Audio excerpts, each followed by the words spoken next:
Start. Welcome back, guys. Now let's discuss about the central venous pressures. Okay, so these central venous pressures, in short form we call them as the CVPs. Now, central venous pressures, what exactly are they? See, central venous pressures are the indirect measurement of the right atrial pressure, guys. Okay, how much is the pressure in the right atrium? That can be known by using central venous pressure. Let me tell you. Here I am showing you the 4-chambered heart, let's say. These are the 4 chambers of the heart. See, we know that the right atrium, okay, here is the right atrium, right? The right atrium, it is receiving the blood from where? It is receiving the blood from the superior vena cava. And from the superior vena cava, here I am showing you, let's say this is the internal jugular vein. Okay, this is the internal jugular vein. Now there are no valves. Okay, actually in the valves, they were supposed to be in the veins there were supposed to be valves. But here in this area, okay, in the internal jugular vein and the superior vena cava, there are no valves. So, I have already taught you the pressure that is there in the internal jugular vein, that is called as the jugular venous pressures. Okay, they are called as the jugular venous pressures. You tell me, this jugular vein and this superior vena cava, they are the central veins in your body. So, the pressure in your central veins, they are also called as the central venous pressure. So, the jugular venous pressure or the central venous pressure, okay, they are almost the same things. They are the same things.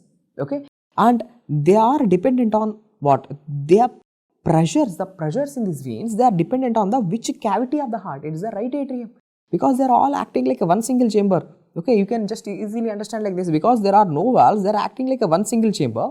Any pressure changes in the right atrium, they will be reflected in the veins. Okay. If the pressure in the right atria increases, the pressure in the internal jugular vein increases. If the pressure in the right atria decreases, the pressure in the internal jugular vein decreases. Okay. So, the right atrial pressure, the central venous pressure, they are almost the same things. Okay. The jugular venous pressure, the central venous pressure or the right atrial pressure, they are all the same things. Okay. So, again I am telling you, the central venous pressure is the indirect measurement of the right atrial pressure. In the same way, in your medicine you will study. So, what is the pressure in the left atrium? Okay, what is the pressure in the left atrium? I know the right atrial pressure, I can know. How much is the pressure in my right atria? I can know it by knowing the jugular venous pressure or the central venous pressure. They are the same things. What is the method used to calculate the left atrial pressure? The method is called as, okay, pulmonary capillary wedge pressure. Okay, PCWP. Pulmonary capillary wedge pressure is the measurement of the left atrial pressure. Okay, that you will study in your medicine. Now, in this topic, okay, my main concern is what the conditions in which the central venous pressures are going to rise. Okay, these venous pressures are going to rise, the central venous pressures are going to rise and the central venous pressures are going to fall. Okay, so right here, the conditions where the CVP are increased. So, let's go one by one, okay, one by one. So, everyone, draw this diagram with me in your books. Draw the heart, 4 chambers of the heart. It's going to be a big diagram.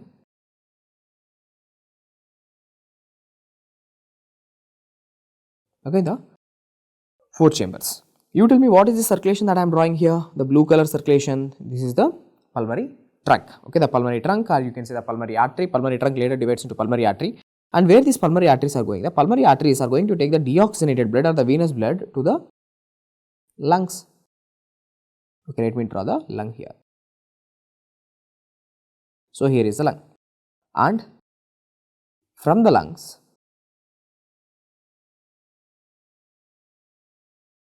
it is the pulmonary veins. These are the pulmonary veins. So, here the pulmonary veins are actually carrying the oxygenated blood. The 4 pulmonary veins. The pulmonary veins are going to carry the arterial blood or the oxygenated blood. But the pulmonary artery, this is the pulmonary artery. The pulmonary artery is carrying what type of blood? It is carrying the deoxygenated blood. That's the one thing which I wanted to know. Next, from the left ventricle, what is this blood vessel that is coming? The blood vessel that is coming out here, it's the aorta, you know, anyway. Okay. So, now I will be discussing about the conditions where the central venous pressures are the right atrial pressures. Okay, right atrial pressure is nothing but the central venous pressure, right? The conditions where the right atrial pressures or the central venous pressures are going to rise. First, let's begin with the tricuspid valve. Let's say in our condition, the patient is having tricuspid stenosis. Whenever the patient is having tricuspid stenosis, do you think the blood can go from the right atria into right ventricle easily?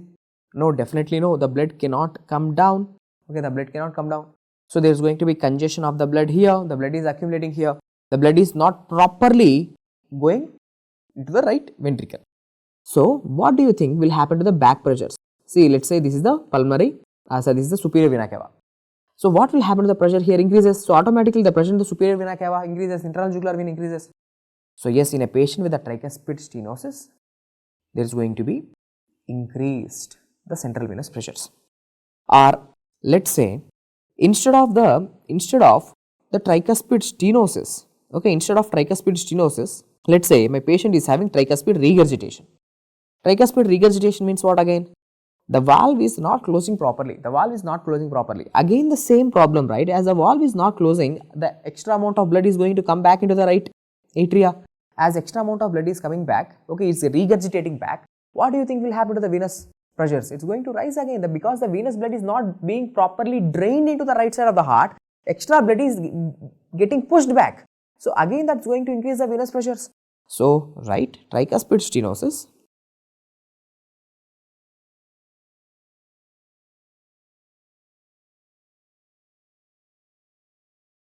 tricuspid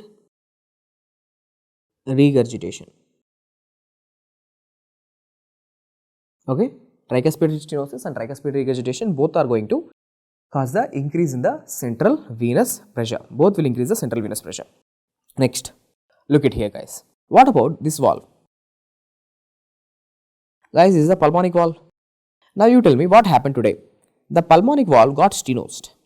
Okay, because of some reason the pulmonic valve stenosed. Now again the same problem, when the pulmonic valve is stenosed, do you think the blood can go to the lungs easily? No, definitely not. Again there is a speed breaker, there is an obstruction here that is going to rise the back pressures. So there is going to be more back pressure generation, there is going to be right atrial hypertrophy, the pressures which are generated in the right atria will be increased. Okay, so not only the tricuspid stenosis but also pulmonic stenosis.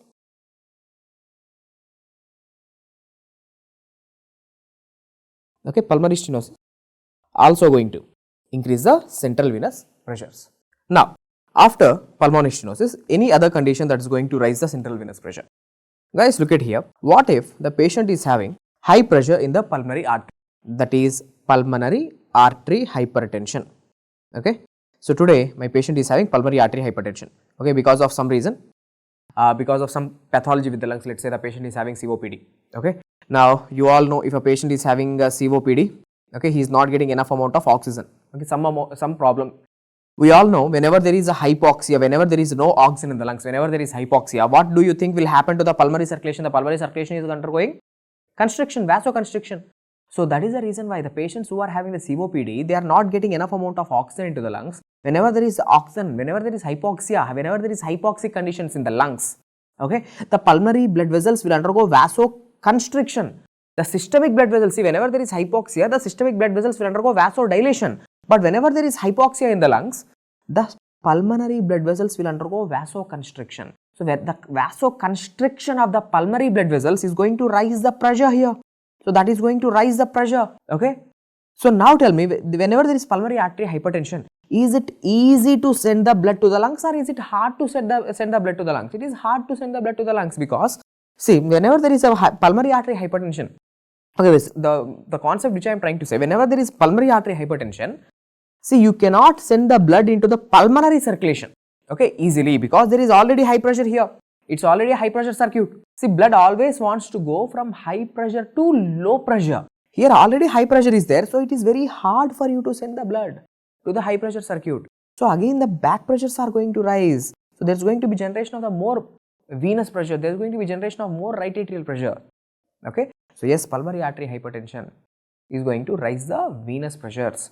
Okay, that is the reason why whenever there is a lot of pulmonary artery hypertension, it's the right ventricle, okay, which will be affected. Is the right ventricular failure will occur, that is called as a cor pulmonale. Okay, cor pulmonale means what? Cor pulmonale means the increase in the pulmonary artery hypertension is going to cause the right sided heart failure. Okay, so that's a totally different thing. Now let me explain you about one more condition, that is a block here, let's say. Okay, there is going to be occlusion here. So that is called as a pulmonary embolism. Okay, pulmonary embolism. Okay, there is a thrombus that is getting lodged here. That is a pulmonary embolism. Now you tell me, whenever there is pulmonary embolism, again the same story. Obstruction, pulmonary artery hypertension, obstruction, acting like an obstruction. Okay, break. Pulmonic stenosis, break. Tricuspid stenosis, break. So whenever you are keeping these obstructions, these are all acting like an obstructions. Whenever there is an obstruction, what do you think will happen to the back pressure? It's going to rise. So write pulmonary embolism. So pulmonary artery hypertension, that we have to write pulmonary hypertension, pulmonary embolism,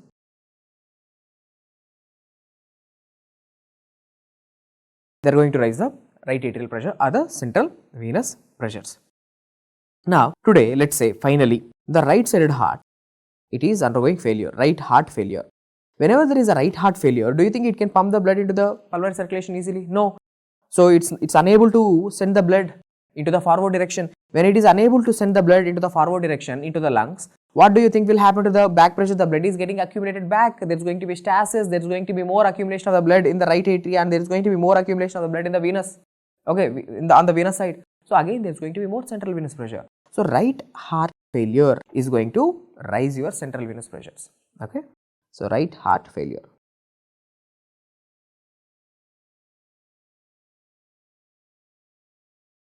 Then my question to you, is the left heart failure is going to rise the central venous pressure?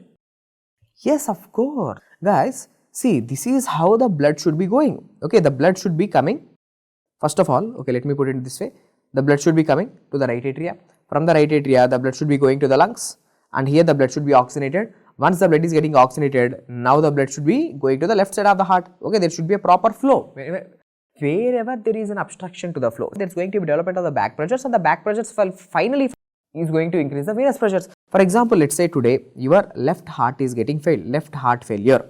Now, whenever there is a left heart failure, do you think the blood can go into the systemic circulation easily? No. So, there is going to be development of these back pressures. These back pressures ultimately going to rise the pressure where? Ultimately, it is going to rise the pressure in the veins, So, it is not just the right heart failure, even the left heart failure or even the left sided heart conditions, I should say, can even lead to the central venous pressure, rise in the central venous pressures. So, actually, it is the right sided heart conditions. Okay, whenever there is a right sided heart condition, immediately the central venous pressures will rise. But even on long run, even the left sided heart conditions, okay, the left heart failure, okay, left sided valvular abnormalities can also lead to increase in the central venous pressures. Okay, so just not the right heart failure, even left heart failure also. Okay, right side heart failure, even left side heart failure can increase the central venous pressures. So again, let's have a recap. The conditions where the central venous pressures are increasing, look at this diagram. It is the tricuspid stenosis, tricuspid regurgitation, pulmonic stenosis, pulmonary artery hypertension, pulmonary embolism, right sided heart failure, left sided heart failure. All these conditions, the central venous pressures are going to rise. Okay. Any other conditions, sir? Okay. Yes. Two more conditions are there. Let me write it here. That is cardiac tamponade,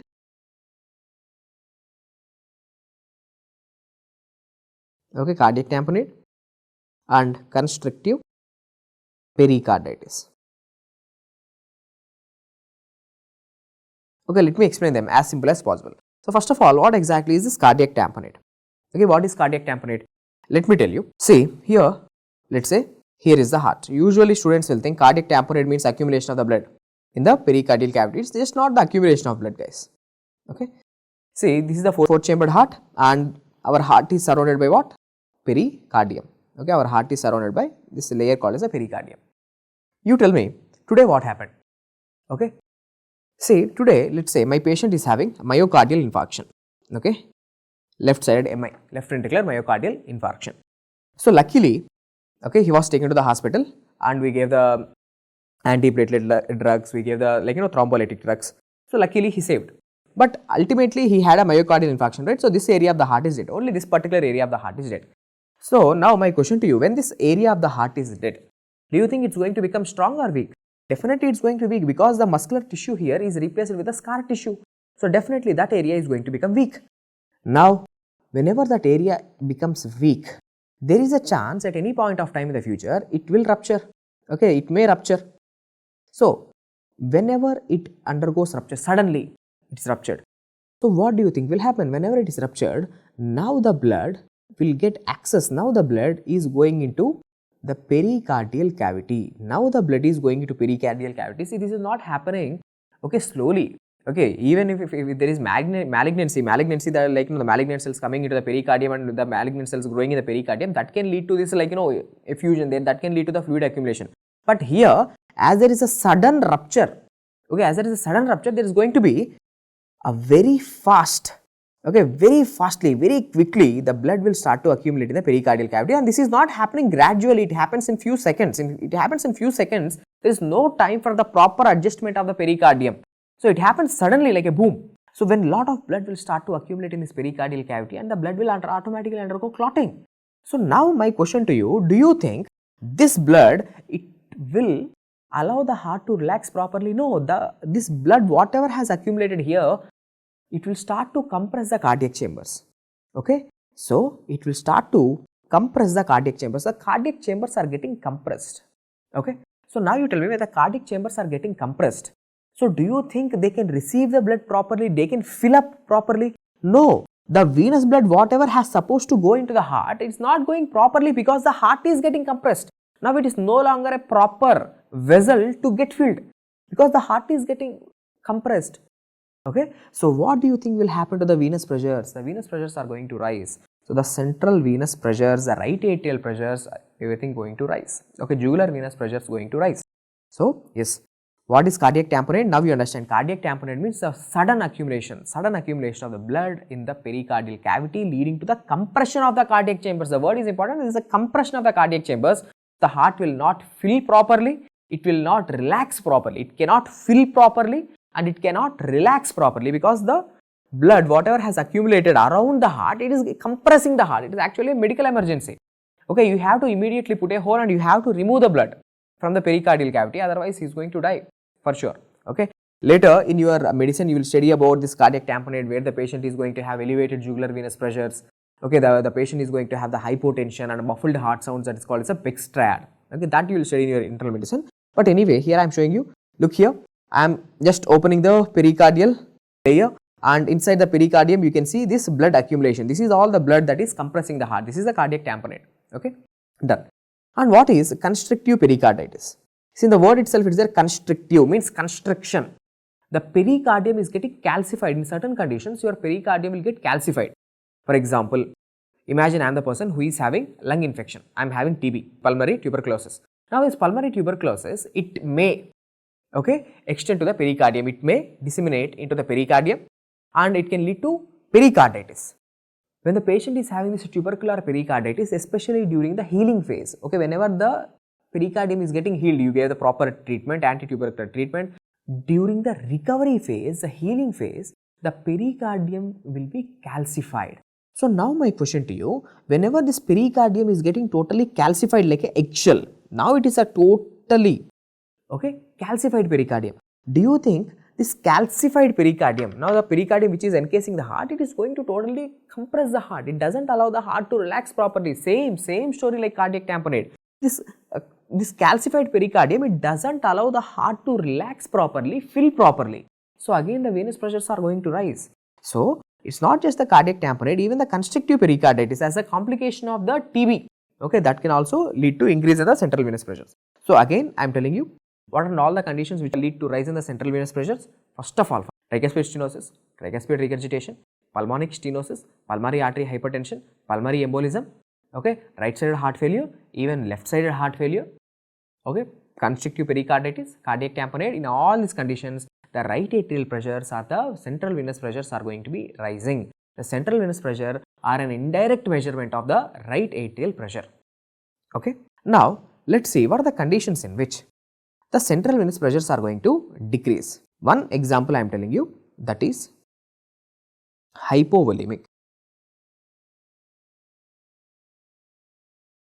shock. Hypovolemia means what? The amount of the blood is decreasing. What might be the reason? Hypovolemic shock, maybe hemorrhage, Okay, hemorrhage. So you tell me, when a person is having severe hemorrhage, he is going to lose the blood. Okay, he is losing the blood. The amount of the venous blood, for example, let's say whenever there is a cut, he is losing the blood out of the body. So whenever the amount of blood that is losing, whenever he is losing the blood, the amount of blood in the veins also is going to be less. So amount of the venous pressure is also going to be less. Okay, it's just not the arterial pressure, even the central venous pressures are going to decrease. So just remember this one thing, hypovolemic shock is going to decrease your central venous pressure. When more blood in the veins, more pressure. When less blood in the veins, less pressure. So hypovolemic shock is going to decrease the central venous pressure. So with this, successfully we have completed the conditions where the CVP is more and CVP is less. Hope the video is helpful. Thank you.